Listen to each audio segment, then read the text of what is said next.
Welcome to MyCounselor.Online. I'm Cassie, and this is My Counselor Says.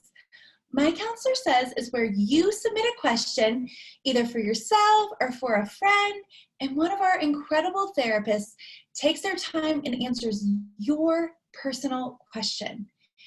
If you want to submit a question, you can do so using our webpage and then look for the answer in an upcoming edition of our weekly e-newsletter.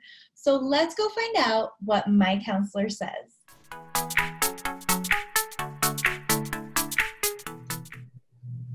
Hello, welcome to My Counselor Online. My name is Kashina Harris, and this is Asking for a Friend. Today, we will be answering Renee's question. Renee says, I'm a stay-at-home mom with social anxiety. How do I make friends when I am scared to even text a friend to set up a coffee date?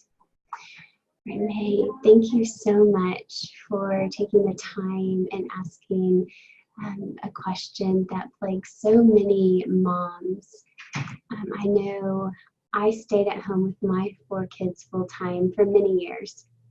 And it is so hard because we put all of our time and our energy into that role of being a good mom and even a good wife that we forget about ourselves sometimes. And so one of our main desires and really our needs, how we were created, is to have connection with other people. And so we connect with other people all day with our kids and our husband, but we also need connection outside of that as well. So I thought there's a lot of different ways to go about this question, but I think the two most foundational ways, I'm going to pull apart your question to answer it the best that I can. The first part is I want to start by how do I make friends? And I think that looks so different for moms who stay at home. In a sense that not everybody is an extrovert and enjoys meeting new people.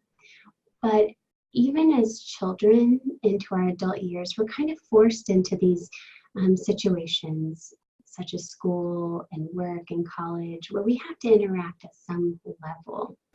And so we go and we go to school because we get grades, and we go to work because we get a paycheck, and we go to college because we get a degree. And I want to just say, start off small in your endeavor to make friends. Make those connections with people around you. Maybe it's your neighbor, or start off with the people at your church, excuse me, or maybe it's just people in the supermarket. So those small endeavors, and when you do those, then reward yourself. Another part of that is that we have a great opportunity as moms in this age because there are so many opportunities for us to connect with mom groups, whether it's through small groups at our church or whether it's programs such as MOPS for moms. Those are kind of like our support groups. They share our struggles and our joys, and they're moms that really have that same doubt in themselves. In some areas. And so that's a great way to start, but put it on the calendar, whatever you decide to do, whether it's the small step of interacting with your neighbor or the big step of going to one of those groups, and put it on your calendar and then hold yourself accountable.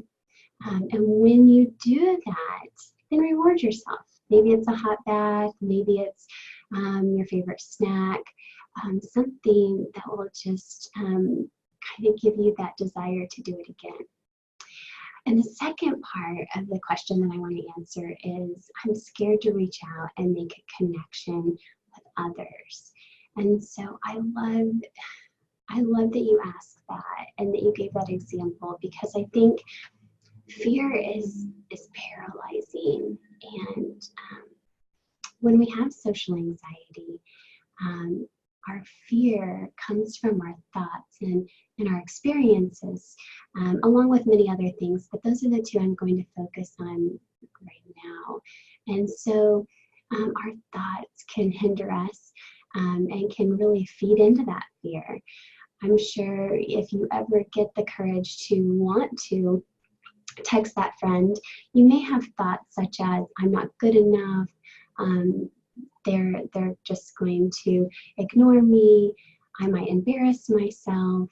And so you can probably insert some of your own thoughts that you tell yourself into that. But I just want to start by saying those thoughts that generate the fear are not absolute truth. So your thoughts are not absolute truth, and I encourage you just to acknowledge that and to kind of teach your thoughts to think differently when you're thinking about texting a friend or reaching out. The other one is the experiences. And oh man, we probably all have those experiences that leave us thinking, that's not a good idea, I shouldn't do that. And so it's called catastrophizing. And when we kind of tie one negative experience to all other experiences, that's hard because at some point in time in our life, we've probably all felt that rejection piece where we didn't fit in. And so when we feel that, it's so hard to reach out and try to connect with people if we're using that experience as a driving force.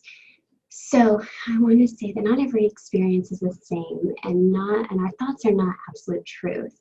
So I hope that I answered your question the best that I can and gave you some good foundational ways that you could really jumpstart connecting with others. And if you have any other questions, any of the counselors at MyCounselor.Online would love to talk with you. But Renee, for today, have grace with yourself as you take that step. Thank you so much for submitting that question. We love to answer your questions. If you have a question for yourself or a friend, you can submit it using our webpage and then look for the answer in an upcoming edition of our weekly e-newsletter.